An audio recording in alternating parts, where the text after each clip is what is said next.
दक्ष news, सामान्यांच्या हक्कासाठी नेहमी दक्ष।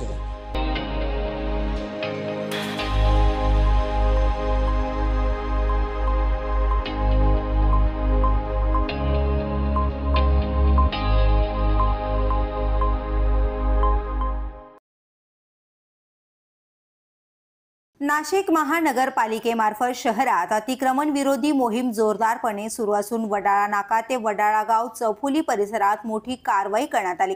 या मोहिमेत तब्बल 82 शेड्स निष्कासित, 11 टपऱ्या हटवण्यात आल्या, 29 ओटे तोडण्यात आले तर 30 अनधिकृत होर्डिंग्स काढण्यात आले आहेत।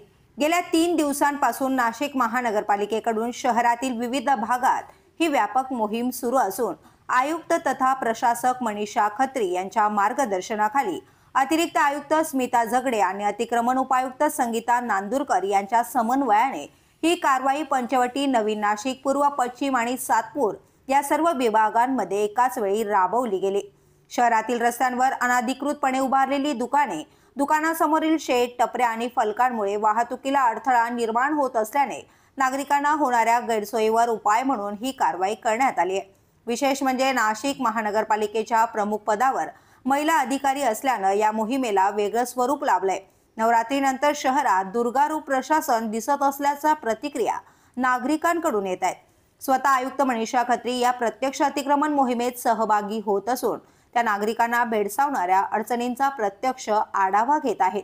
महानगरपालिकेकडून शहरातील नागरिकांना आवाहन करण्यात आलंय की स्वतःहून अनधिकृत अतिक्रमण हटवावं, तसंच अनधिकृत होर्डिंग्स, फ्लेक्स किंवा फलकबाजी केल्यास कायदेशीर कारवाई करण्यात येईल, असे स्पष्ट निर्देश आयुक्त मनीषा खत्री यांनी दिलेत।